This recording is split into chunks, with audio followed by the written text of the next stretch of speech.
Well,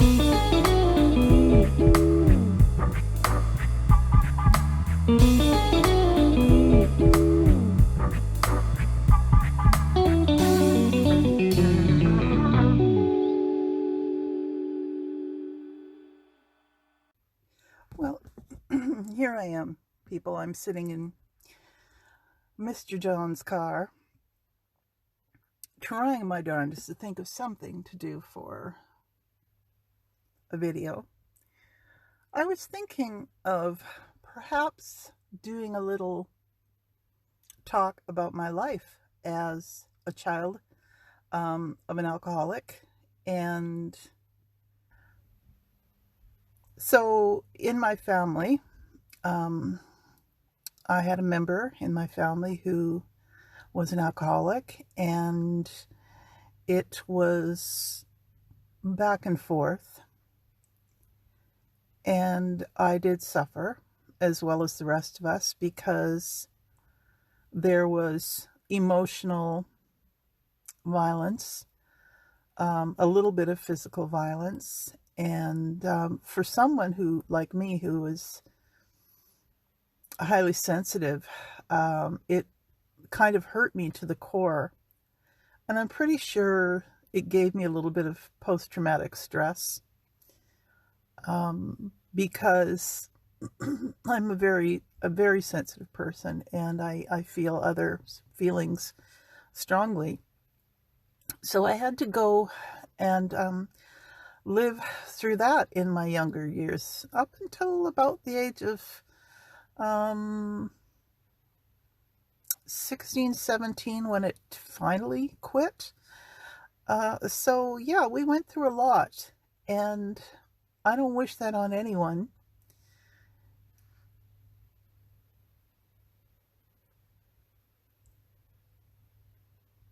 It was hard, sometimes not wanting friends to come over, because you knew that something might happen.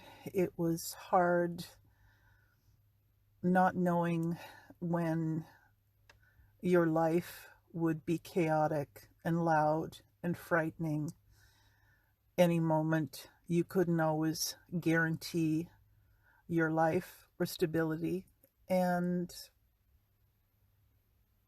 it was tough.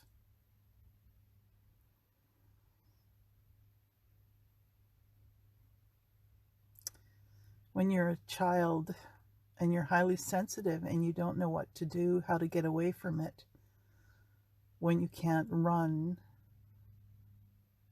and you can't fight, you sort of shut down. I guess you kind of rip yourself up from the inside.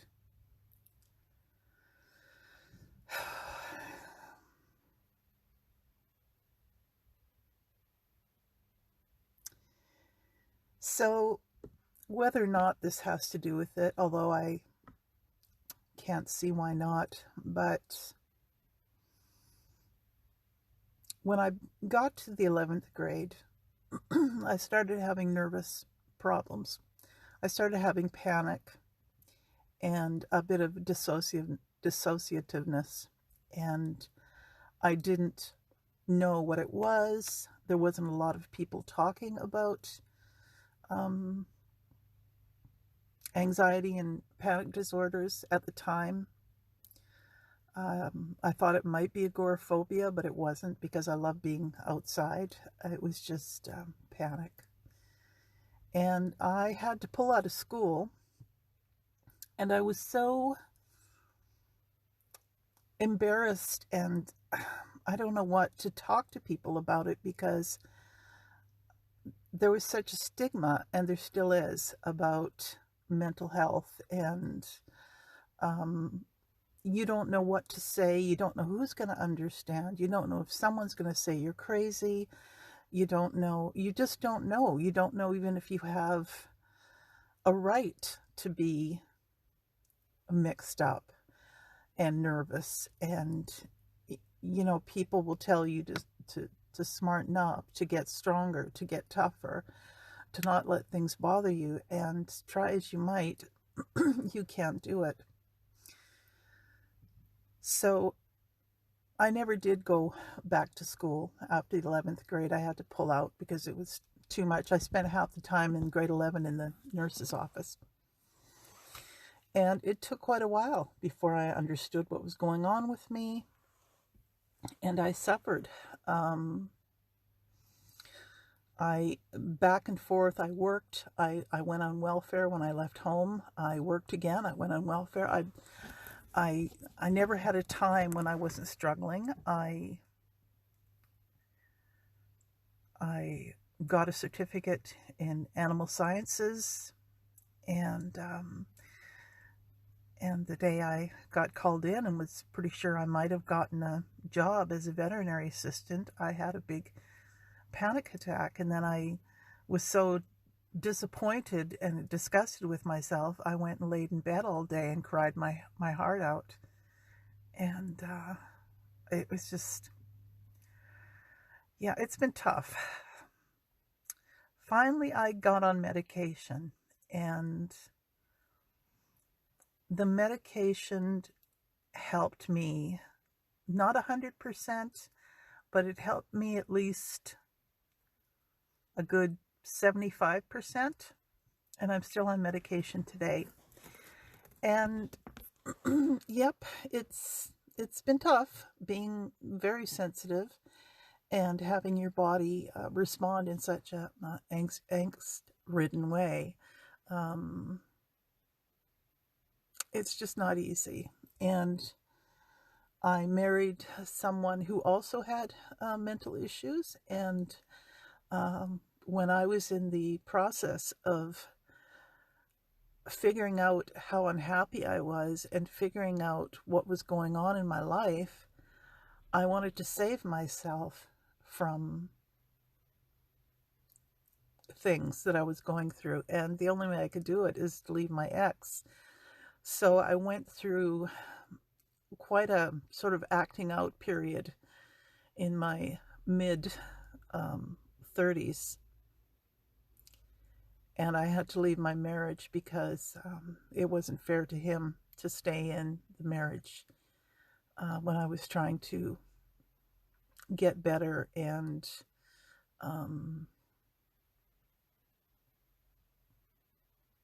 yeah, people act out in various ways. I'm not going to go into detail, but I think we were better apart, so we split up, and life goes on.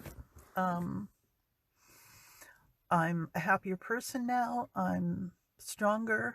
There's something beautiful about age. You start getting more wisdom and understanding and patience, and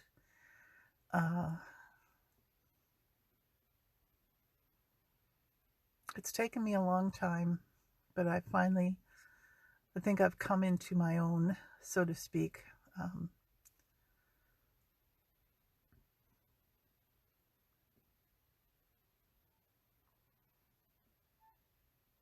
But I tell you, friends, if you're suffering from someone else's alcohol or drugs, it's good to go to Al-Anon, or I don't know what the one for drug is. I get some kind of help. I wish I would have gotten some kind of help. I don't know if it would have helped me, but I needed something. But here I am, and I'm a survivor.